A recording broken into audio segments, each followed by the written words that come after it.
You are Locked On Bulls Postcast, part of Locked On Sports Chicago on the Locked On Podcast Network. Your team every day.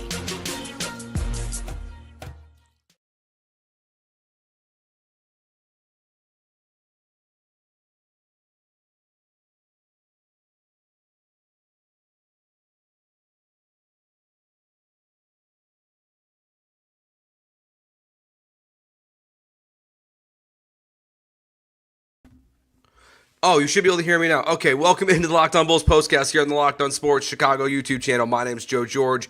You find me on Twitter, Instagram, TikTok at Joe George Radio. Let's talk about this Bulls game. They lose 108-100. They move to now a lowly 10-15 on the season, loss to the 76ers, who are now 7-15 on the year. They've obviously struggled without Joel Embiid, but he was back today. We saw that in full effect. So today on the show, we'll talk about the second quarter disaster.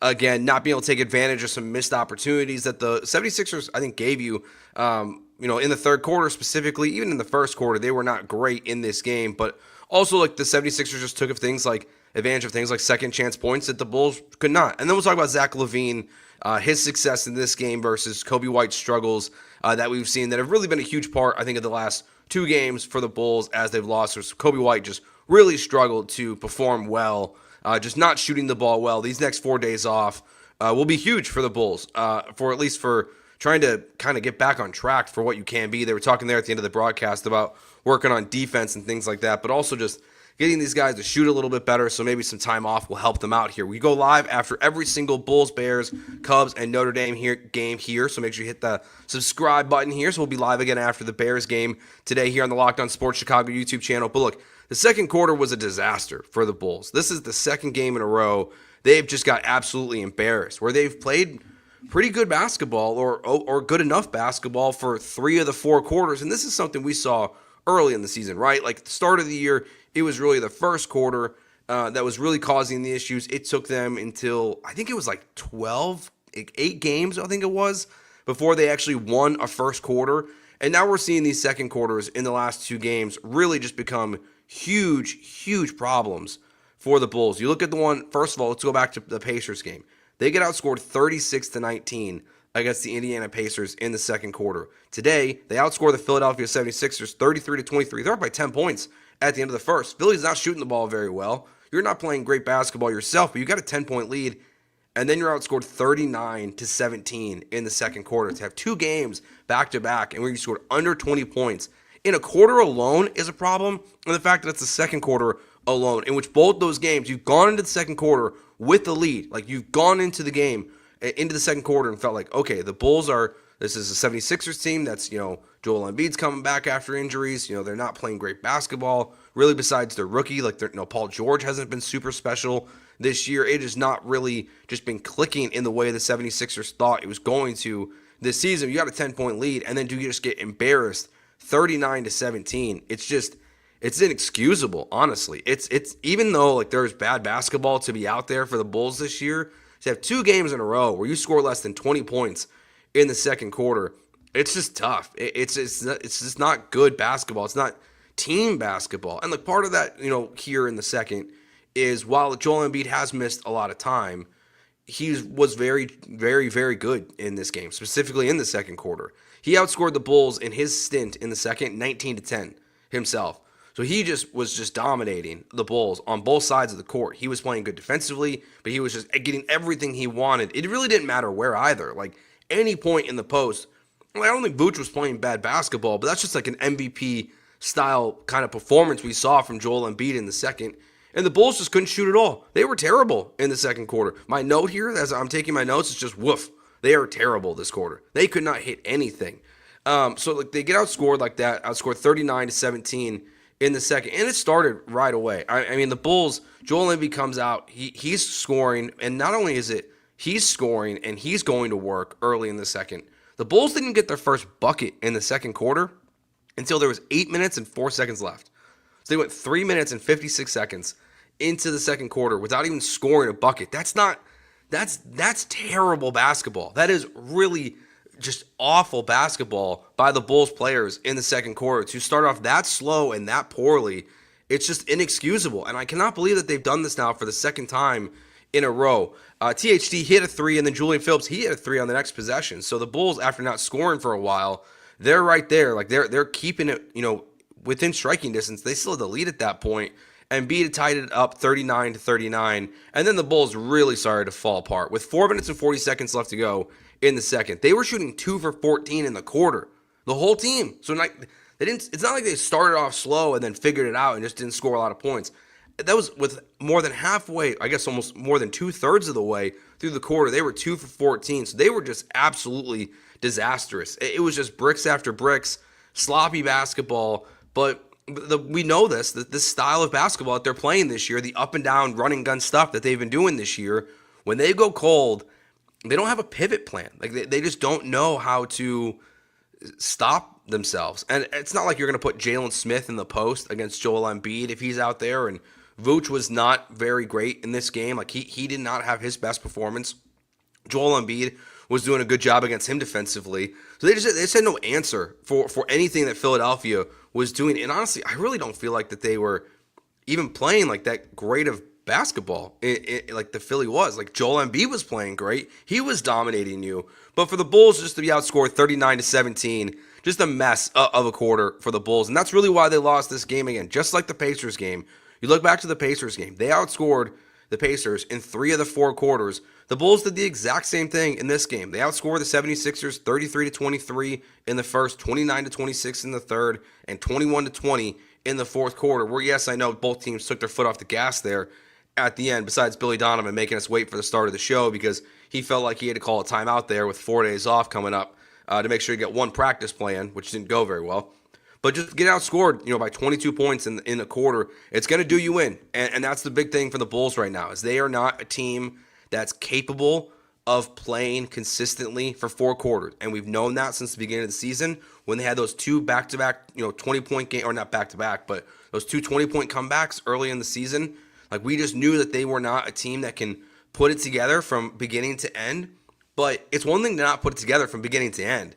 To have a quarter like that, it's no way, shape, or form winning basketball. And while Philadelphia has not significantly less wins than you, but they have now 7 wins on the season to your 10, it's all because of injury. There's the Bulls, it's who the Bulls are. They're not a great basketball team. We know that. But to start off that strong in a weird start time, and, so it took Philadelphia a quarter to really get moving there, but to hold them to 22 points in the first quarter, or 23 points in the first quarter, and then to give up 39 in the second, it's not great. It's not great for what the Bulls are doing right now. They got 4 days off before their next game, so defensively, getting these guys back into a rhythm. Maybe we'll see some rotational stuff change as well coming out of this, and who knows? I mean, even the reports about Patrick Williams, I don't think he'll be back on Friday, but it might not be even too long before he is back either. Well, this is the Locked On Bulls postcast here in the Locked On Sports Chicago YouTube channel. We go live after every single Bulls, Cubs, Bears, and Notre Dame game, including the playoff game that they will host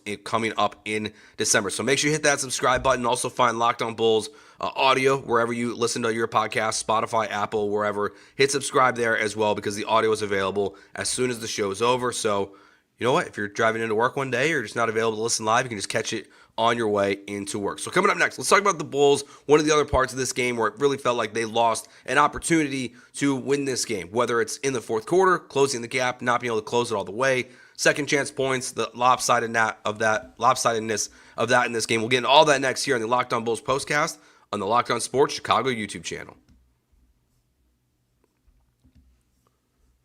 With big wireless providers, what you see is never what you get. Somewhere between the store and your first month's bill, the price you thought you were paying magically skyrockets.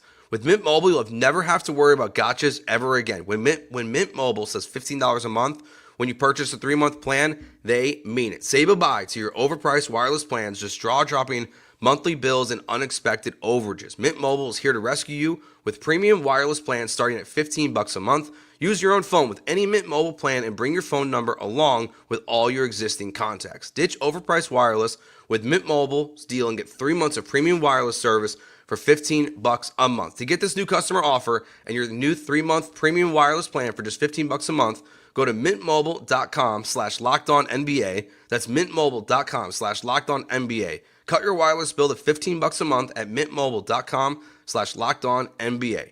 $45 upfront payment required, equivalent to $15 a month. New customers on first 3-month plan only. Speed slower above 40 gigabytes on unlimited plan. Additional taxes and fees restrictions apply. See Mint Mobile for details. There's a couple other areas besides just the second quarter. The Bulls really lost this game that I thought were kind of blatantly obvious to all of us watching. The first one here is just the Bulls' ability to score on second chance points was very clear that the 76ers in this game had a massive advantage, and the Bulls really just didn't do anything. Just not even that, the rebounds itself. You're out rebounded 56-35 in this game. They had 46 defensive rebounds, the Philadelphia 76ers. They had more defensive rebounds than you had total rebounds. But the Bulls only had 2 offensive rebounds in this game, so you're not going to get second chance points in this one. But the Bulls were just, outscored pretty easily in this one. Early in the game, I think at one point in this game, it was like 30-14. It's not showing up here on the box score for some reason. But they just really were not taking advantage. And only having 2 offensive rebounds. Look, when Philadelphia shot 25% from the three-point line. So that's another one of these where it's like it's not taking advantage. 25%, 9 for 36. Now, the Bulls only shot 35% from the three-point line. So that's not exactly good either. But to be that poor on the glass, and I know they're bigger than you, and I know most teams are bigger than the Bulls. We've talked about this before. We saw Andre Drummond, obviously, in this game, having, some success on the boards. Not what, his big performances we saw last year in Chicago, but they just lack those guys to get boards. And when you're playing against a guy like Joel Embiid, who didn't even have all the rebounds himself, obviously, like they just don't have the ability to compete on the glass in a way that is effective when another team is shooting as poorly as they did. To give up 10 offensive rebounds and you only need to have 2, it's just going to be another thing that the Bulls can't take advantage of, and it's going to hurt in their favor pretty consistently. And it's not just the overall three-point shooting numbers for the 76ers, because while they were bad, yes, you fall behind in that second quarter that we just talked about, okay? But Philadelphia goes 3 for 13, specifically in the third quarter. So in the third quarter, you have a chance there as they're just shooting the ball terribly. Joel Embiid's not going off in the second like he was. He's playing good basketball again, but they're shooting terribly in the third quarter, and the Bulls are not able to really do any damage to this lead. They end up down 9 because of that prayer from Jalen Smith at the end of the quarter. But besides that, like all these missed shots, all these things that Philadelphia is just, they're shooting bricks left and right like the Bulls were in the second quarter, and they just have no way to take advantage in this game. And the Bulls were, like, they were fine offensively. They weren't terrible. They had 29 assists. They had 9 steals. And, points off turnovers. They had 15 points off of, they had 19 points off of turnovers. They had 15 total in this game themselves, but they gave up 21 points. So, they got outscored in the, points off turnovers as well. It's the little things that they really struggle with. And, the points in the paint. Like we talked about Joel Embiid's dominance. So this kind of goes, hand in hand with what it is. But we've also seen this multiple times this year with the Bulls where the team they're playing is not shooting the ball great from outside. And what that turns into is being outscored 54-30 in the paint. And that's what the 76ers did in this game. So while they're struggling, they, because of their roster construction, and of course they have one of the best players in the NBA when he's healthy and not eating candy, Joel Embiid is dominating the Bulls just pretty often in the paint. There's one other part of this game that really, really, really upset me. There's one thing with the Bulls, they do play with good effort for the most part this season. I don't feel like they play very similar to the way they did last year. Where last year we watched a lot of these games and they really would just quit. Right now, I think they're just structurally bad at defense. They talked about it after the game, a bunch of the guys, Lonzo Ball, Zach LaVine, about, rotations and moving around all the guards, all the switching they're doing, just not getting to their guys. That really hurt them in the Pacers game. But there's little moments with the Bulls that still just drive me absolutely insane. And the one I want to point out here, so it's 81-69. Philadelphia's got the ball. They shoot a 3, and Modest Buzelis closed out really well on this play. So he closes out, he goes up for the block, not really an attempt, just more just to kind of get in the way of the 76ers player. I think it was Paul George. And the other 4 Bulls players are all kind of congregated in the paint. Now, it takes a weird bounce to a little bit of defense for what I'm about to say here. It takes a little bit of a bounce outside of the free throw line, so it's past all the Bulls players. It's not that. It's that they all just stand there. And then the ball gets swung to Jared McCain, this rookie, the TikTok star from the 76ers, and he drains a 3.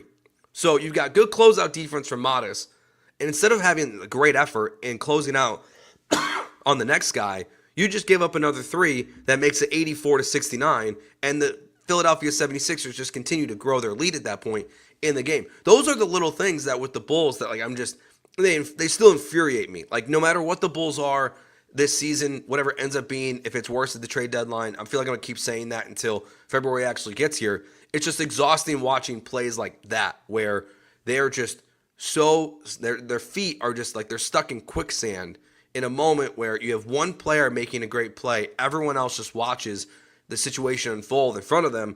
The 76ers hit a 3, and all of a sudden you're down 15, where instead if you grab that shot, maybe you've got to, maybe you're running down the court. Like, maybe you're running down the court, and you're getting a bucket yourself. Instead of being a 15-point game, it's back to a 9-point game or a 10-point game, whatever it could be. But Philadelphia, like we mentioned, they're 3 for 13 in the third quarter. And then in the fourth quarter, like, they kind of start to come back a little bit. Like, in terms of, like, not quitting, they get it down to 5, after a Jalen Smith 3. The Philadelphia scores, then Io hits a 3, which gets down to 4. They get a turn, but then all of a sudden, it's a 3, a turnover, and a bucket for the 76ers, and it's back up to 9. So they're battling back into these games. Very similar. Like, this game felt like I was watching the Pacers game all over again, except it's Tyrese, and instead of Tyrese Halliburton, who's struggled most of the year, it's Joel Embiid, who's not been healthy most of the year, are coming in. They treat the Bulls like a get-right game, and they get back on track. And the Bulls, after a disastrous second quarter, find themselves in a basketball game inside the fourth, but just cannot, they can't finish these runs anymore. What we were seeing early in the season where they were going on these big runs and finishing them and getting back into leads, where sometimes, like the Cavs game I remember earlier in the season, the Cavs, the Bulls got the lead, but the Cavs ran away with it again in the end. The Bulls just can't even cross that finish line, that threshold of, making a one-possession game in this game today, where they're battling. And Zach LaVine he's trying his best. He's shooting threes. He's shooting the ball really well again in this game, but just a lack of help from him in this game. Vooch, as pointed out here in the chat, season low, 7 shot attempts. I know Joel Embiid's out there, but he's not out there the whole time. And frankly, like Billy Donovan, like maybe put Vooch out there when Joel Embiid's not, especially when he's playing limited minutes. Try to get him more involved in the offense because, the Bulls, we know what their struggles can be. But if Vooch isn't going, we know they have really no prayer. Like, you need Vooch, LaVine to have good nights, and you need a third guy to score pretty consistently, and they're just not really getting that overall from this roster, which is probably to be expected, to be honest. So just not a great night overall. LaVine scores 30, Ios gets 10, Coby and Vooch each get 13. Jalen Smith has 11. Modest Buzelis 0 for 5 from the three-point line tonight. So after a couple of really good games in a row, he has a really tough shooting night, going 2 for 7 overall. Only 5 points in the game. So let's talk about that. This game, what we're seeing, not just from the good from Zach LaVine again, but more because he's going to most likely be here much longer. The struggles we're seeing post-trade deadline or post-injury from Coby White, because he has been laying bricks out there for the Chicago Bulls. We'll get into that next year on the Locked On Bulls postcast on the Locked On Sports Chicago YouTube channel.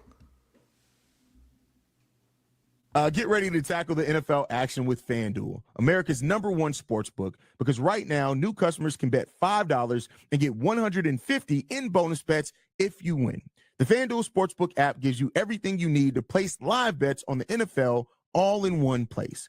So when you get a hunch in the middle of the game, you can check out the latest stats, view live play-by-play, and so much more on the same page where you place your bets. I've been telling you guys for a while that this is a leg up that FanDuel is giving you that a lot of other betting sites do not, or sports books do not give you, to be able to have everything at your fingertips, to make an informed bet on the same page where you place your bets. It just streamlines the whole entire process for you.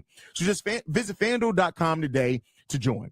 You'll get started with $150 in bonus bets if you win your first $5 bet. That's $150 that FanDuel is giving you for just placing, and winning your first $5 bet. So make a smart bet. That's FanDuel.com. Never waste a hunch and make every moment more with FanDuel, official sportsbook partner of the NFL. Final thoughts here on the Bulls' loss to the Philadelphia 76ers on this afternoon. So Zach LaVine, another good performance, 30 points in this game, continues to just play really good overall basketball for the Bulls. He shoots 10 of 21 from the field overall, and he shoots 6 for 14 from the three-point line. So really good night or really good afternoon from Zach LaVine. Was trying his best in the fourth quarter there, hit a couple threes, trying to keep the Bulls in it, but just not getting, like we just talked about there at the end of the last segment, any really help around him. To have no one score above 15 points is really, it's not going to work. It's just not going to work. Now, Vooch, as much as, we just talked about him too, only taking 7 shots in this game. Well, Coby White took 17. Coby White goes 5 for 17, 3 for 11 from the 3-point line.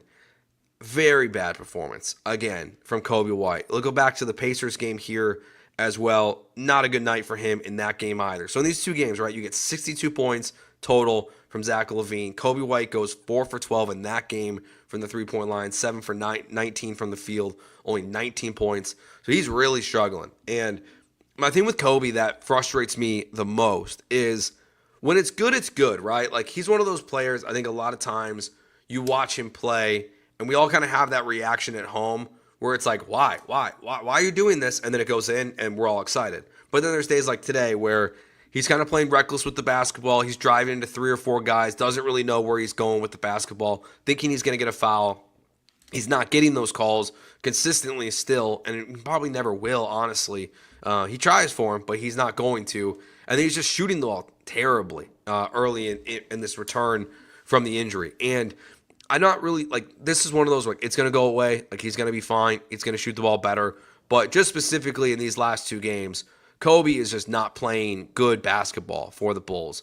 And, what frustrates me when that happens is that's still the Billy Donovan thing where this style of basketball, it encourages Coby White and these guys when they're shooting this poorly to just keep letting them rip. And they're just not good shots. You're running down in kind of a fast break situation.